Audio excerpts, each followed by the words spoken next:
I'm going to spend the next 25 minutes on giving a short introduction on Refinery29 and tell you a little bit about the audience that we speak to, Millennials, and what they mean. And then I'm going to show you 4 trends and 4 values that matter to us and how they relate to the world at large. So here's just a couple stats about Refinery29. I already mentioned to the power of women, our audience, $105 billion of annual spending. We reach 85% of women 18 to 34 every month on Facebook alone. And we speak to women in a range of countries, over 20 countries total. And video, which I will speak to a lot more, is really driving our business story now. 2 more facts to highlight here. 72% of our users think that companies who support female empowerment are innovative. And 70% of our users say companies should take a stance and address issues that matter to women. I would say that the recipe for our success has been to know our values, to stay true to those values, and to stay true to the values of our audience. And in return, we've been able to build a really incredible relationship with our audience. I want to just quickly highlight a few stats that show sort of the size of our audience and how we show up. We started 12 years ago. The world looked very different. When I first launched the company, we literally would host local events in neighborhood stores, and we'd have a board, and we'd write down people's email addresses, and then we'd send them an email afterwards. Like this, that's how we grew our audience. And our own website, refinery29.com, is incredibly important for us, with over 27 million users. But so are many of these other channels. Our Snapchat channel, for example, where we reach 18 million people every month. And by the way, 50% of them come back 3 times or more a week. So loyalty is incredibly important.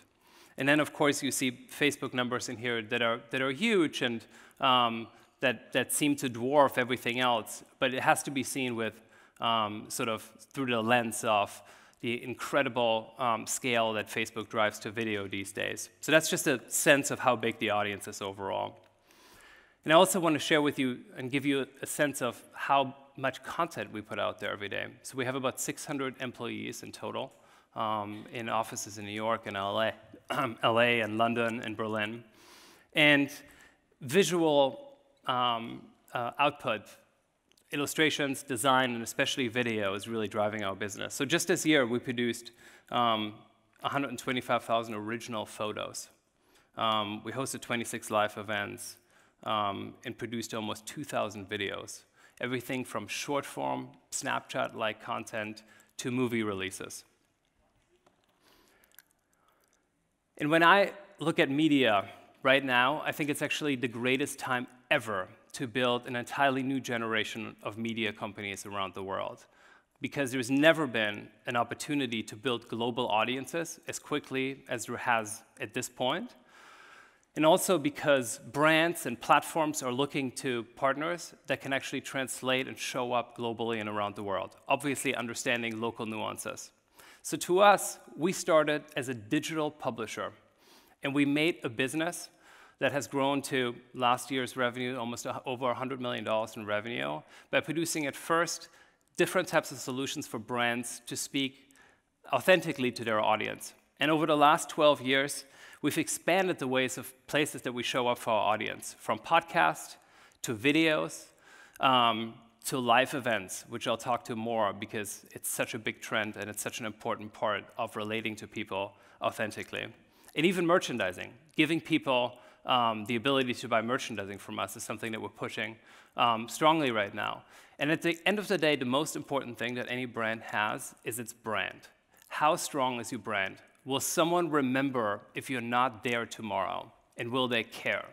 That's the true litmus test, especially at a moment in time in which there's so much conversation about pure scale and reach. So I'm going to show you a quick video about Refinery29. Here's about 120 seconds, starting with a female Western that we made. Nothing comforts me more than the sound of men grunting and panting.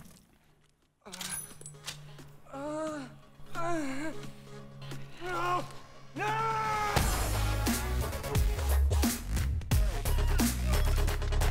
So we're experimenting with an open relationship right now. How does that work? I'm talking videos, baby. Why is it automatically my fault? Like, why couldn't it hit something? He's a junkie, he's on drugs. What do you mean, what did I do? It's a good thing I'm drinking wine right now. Why is this girl, AKA you, choosing to date these shitty guys?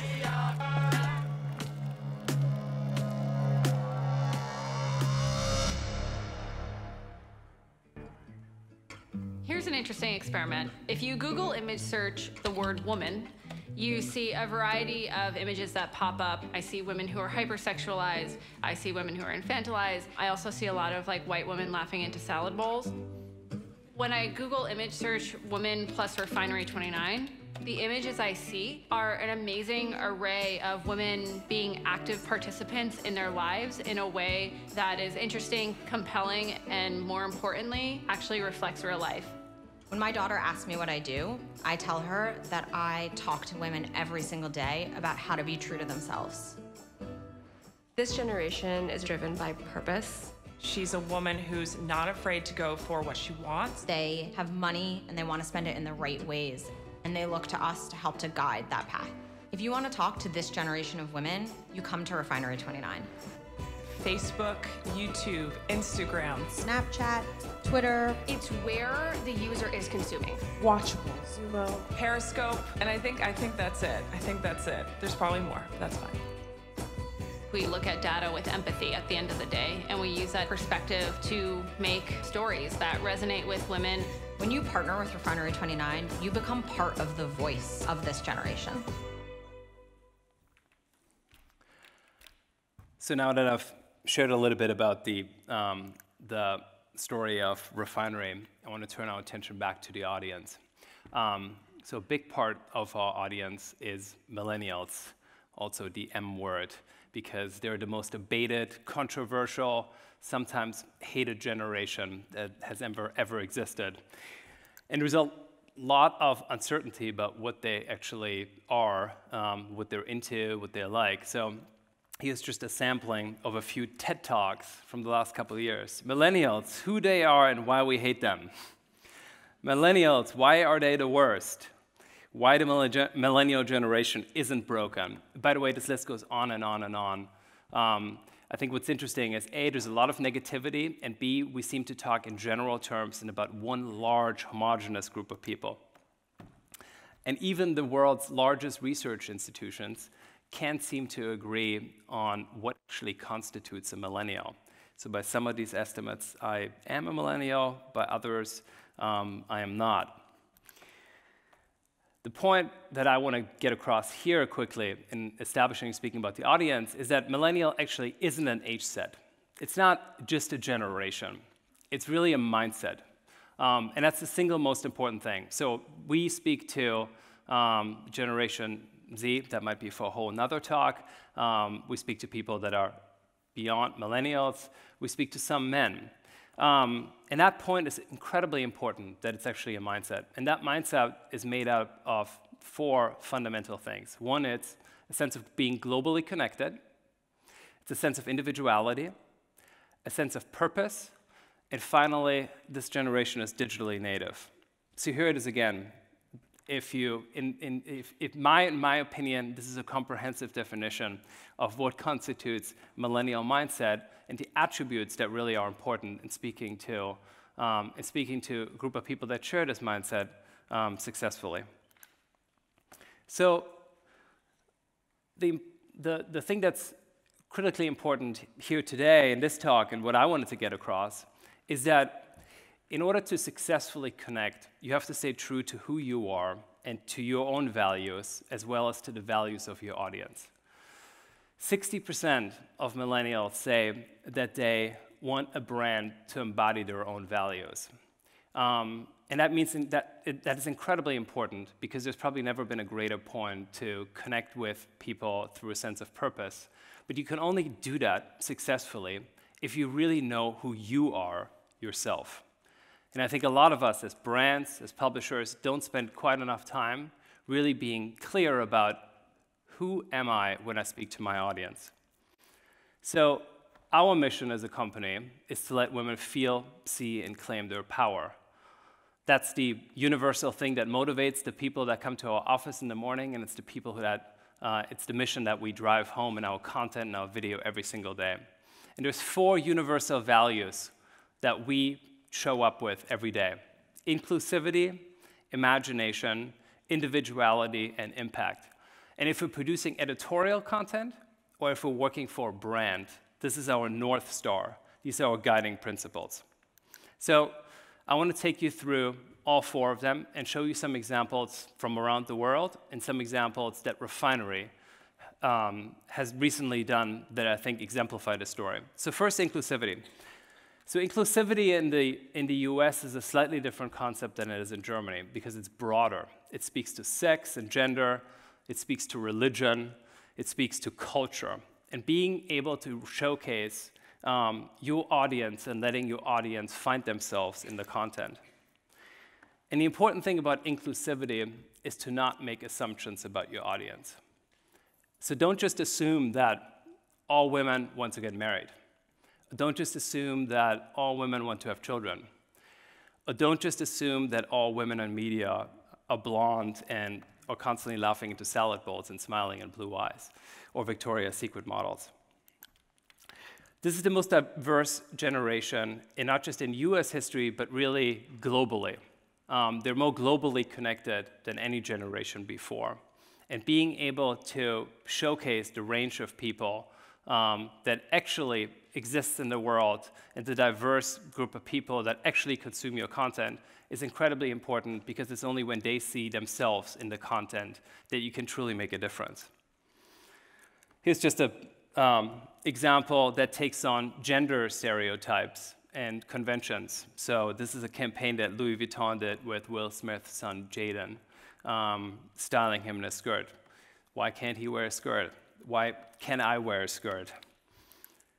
Here's an interesting example from Refinery29 that was probably one of our proudest examples. We worked together on a campaign called 67%, which came about because we realized that 67% of women are plus size, yet they're not reflected in media.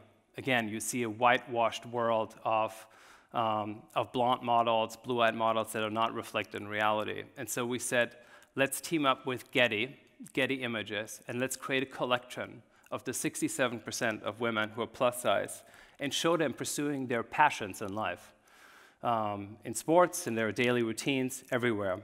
And as a result, we also decided to take on 67% of our photography on Refinery29 and actually make sure that those 67% were reflected and represented.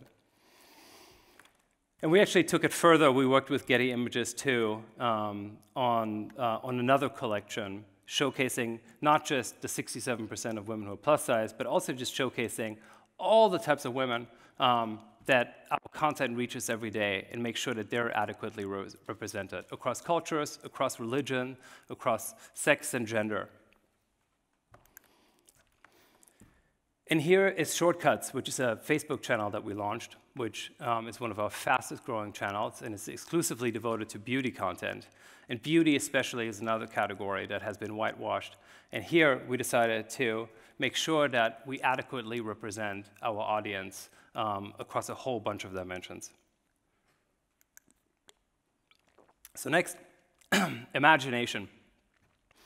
This is a really exciting one for us, because to us, we want to make sure that our audience can find themselves creatively in the content that we want to produce, that we produce. We want to make sure that our audience are active participants, that they're not just passive consumers.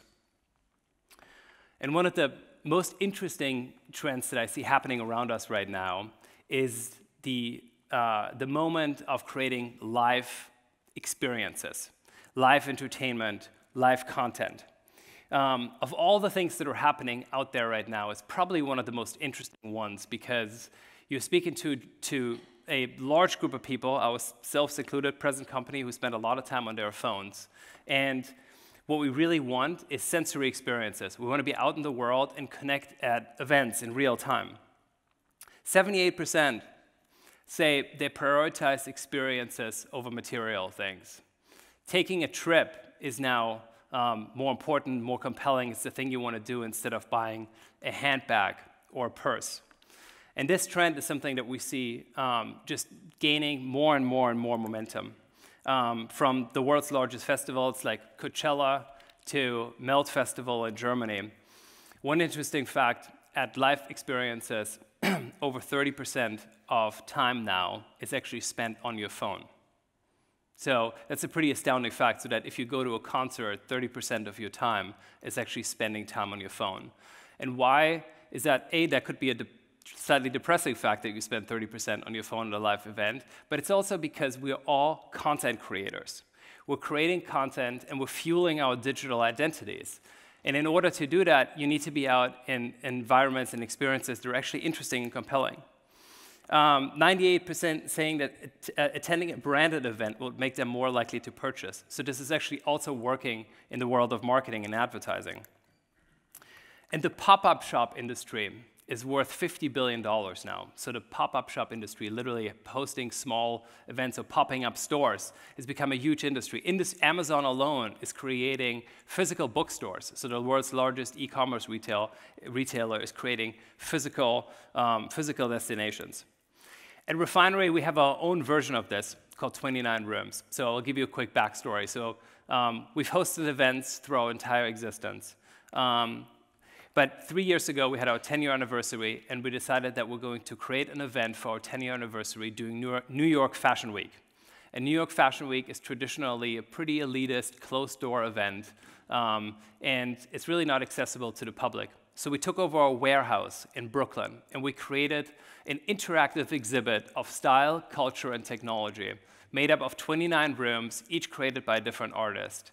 And we had our big opening night with lots of celebrities, and then the next day we decided, let's just keep these doors open for 3 days. And we showed up on a rainy, steamy New York September morning, and there were over 2,000 people in line waiting to get in. And it showed us the power of live experiences. At this past 29 Rooms event, which has now become an incredible global moment for us, over 30,000 people attended in New York alone, and over the span of one weekend, from Thursday to Sunday, we reached 1 in 2 people on Instagram. So imagine 30,000 people are the players on the field, and 500 million people are the audience watching in the seats and in the stands. So live entertainment and creating live experiences is an incredibly important trend to watch. Third, individuality. I mentioned it already, but when we first launched, but still today, for the most part, audiences are spoken to as target audiences. They're not really spoken to as individuals. So in our content, it's incredibly important to make sure that we give them tools, not rules, that we are not prescriptive in telling people what to do when it comes to saving money or how to dress or what to put on your face. It's really about being an enabler to discover your own best path, your own best opportunity for yourself. Millennials value self-expression 8 times more than boomers, the generation beforehand. Spotify put on this really interesting and hilarious campaign where they went after different odd music behaviors, like the person who listened to Justin Bieber 42 times in a row, and they put it up on a billboard. But instead of being judgy, it actually is just a representation of service. It's just a representation of giving your users the ability to be yourself, to find yourself reflected, and again, not to judge if you listen to Justin Bieber 42 times in a row. And here's an interesting example from us called Money Diaries. 3 years ago, we decided to tackle finance as a category because of all topics, even more so than sex, money is the greatest taboo. And especially in finance, women traditionally feel a lack of confidence. So we said, hey, we want to take an experiment and ask our audience to actually submit content. And we wanted to ask them to tell us, how much money do you make on any given week? And how do you spend your money? And so now, every week, we get hundreds of submissions from people from around the world, like this person, a week in New York on a $62,000 salary. Or a week in LA on a, oh, this is a good one, on a $1.25 million joint salary. Or a week in New York City on a $32,000 salary. And each one of these is unique. And I think what's really important here is that, especially, again, in a topic like finance, traditionally, we are used to telling people how they should behave. And there's a lot of information that you see now, going back to the heated debate on millennials, that will say something like, oh, if you just don't eat any more avocado toast, you'll be better off, or if you don't buy your coffee. But it's really about not being prescriptive. It's really about, again, giving people tools, not rules. And this translates into our fashion content, which is where we actually started as a company. And this is a category where I think for the most part, media has told women what their body size is in relationship to a fruit, and then here's what your best style advice is. So we just said, fuck the fashion rules, and here's your own best guide to how to be your own best self. Fourth, impact. This is probably one of the greatest things that is happening right now, which is that in order to connect and in order to have purpose, you actually need to stand for something. This is a moment in time where there is so much debate and so much animosity going on that in order to not stand for something is a risk. 9 in 10 say that they would switch to a brand that was associated with a cause. To us, of course, this is an incredibly important topic. We have a really important mission. But it's also really important for any brand or any publisher or any marketer who's out there to know, again, who are you, who am I, what do I stand for, and how do I want to get my message across out in the world. And you might not get involved in the political discourse or come out on a debate about immigration on one side or another, but to not show up with a firm belief about what you get behind is not really a reflection of your own best self. So a few examples. I love this one. This one is from India, and it's from Ariel, the dish detergent. And gender inequality runs pretty deep in India still, and particularly in the home. And these guys created a campaign called Share the Load, because women are just assumed to do the laundry. And so they created a campaign with the hashtag called Share the Load, which addresses just a small bit of gender inequality, but the gender inequality that actually happens in the home. This is a beautiful, beautiful video. And then this interesting campaign from Always. This is about a year old or so, but it actually went after communication via emojis and giving girls the chance to find themselves reflected in the emoji content by making sure that girls were actually showcased in the different professions and other things that are showing up on the emoji keyboard. And then 2 examples from Refinery29. So the Women's March that happened at the beginning of the year, the day after Donald Trump was inaugurated for president, was probably one of the most important moments of the entire year for our office. We had about 3 buses and 150 people who went to Washington, D.C. You can see them on the lower left. But as part of this, we actually created artwork. And you can see the artwork on the upper right. And we made that artwork available for anyone to download and to print out into posters, into billboards, and bring with them to the march in D.C. or around the world, in London, in Sydney, in Kosovo, and places around the world. And it was an incredible moment because visual language is such an important identifier these days. And so people showed up with these billboards, and it became an incredibly proud moment for us. And it then led to a partnership we did together with Unilever. And Unilever has a big global campaign called Unstereotype, which speaks to stereotypes in advertising, and going against stereotypes in advertising. And so we decided to give a reflection to the world about what unstereotype means, and we launched it in Cannes this summer on the upper left. And then finally, one of my favorite examples, which is Shadowbox. And that's a platform that we launched for filmmakers and putting women in the director's chairs. And it came about 2 years ago when we came across a flabbergasting stat that said that only 4% of the movies made in Hollywood were made by women. So it's not only that only 4% of the movies made in Hollywood are made by women, it's that a lot of stories that are supposedly telling the story of women are actually told through the lens of men. And so we decided to create a film fund, and we made, so far, over 12 films. And this past February, we won our first award at Sundance, which is one of the most important film festivals in the States, for one of these movies. And again, this strikes straight in right on target when it comes to taking a stand on something, being there for the things that actually matter. Interesting talking point. I wasn't even planning to say this, but Turner is a big partner of this event, and this is going to television. We started this with $1 million of our own investment 2 years ago, and season 2 of Shadowbox is launching on the Turner network in 2018.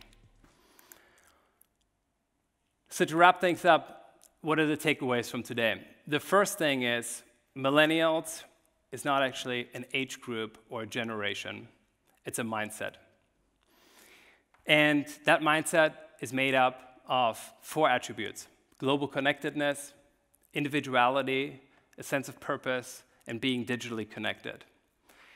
And if you can adopt that mindset, you have the ability to speak to people across age groups on a global level. For us, there are 4 values: individuality, inclusivity, impact, and imagination. And those values drive everything that we do. And the takeaway for us from this talk today is, don't making assumptions, creating live entertainment, give her tools, not rules, or give them tools, not rules, and stand for something. So in conclusion, it's really important, as anyone in this room, as any operator or anyone who works for a media company, ultimately to know yourselves, to know your values, to embrace them with those of your audience, and the rest will follow. So thank you very much.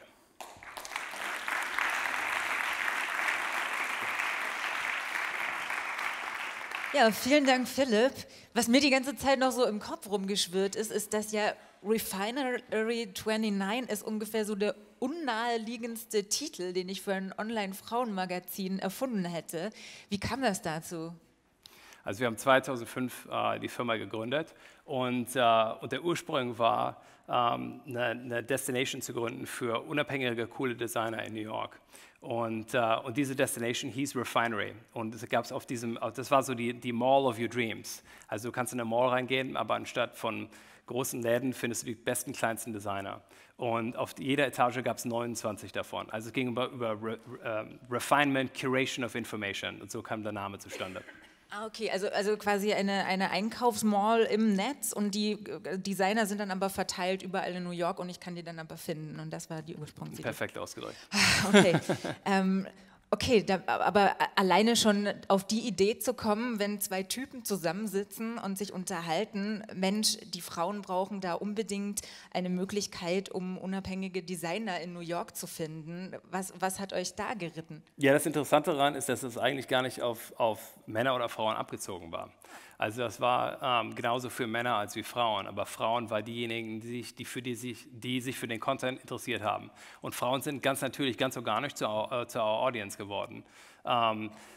Hauptsächlich deswegen, weil unser Content und unser Point of View anders war. Und das Thema Individualität und Kreativität war da vorhanden wie sonst in Medien nicht so.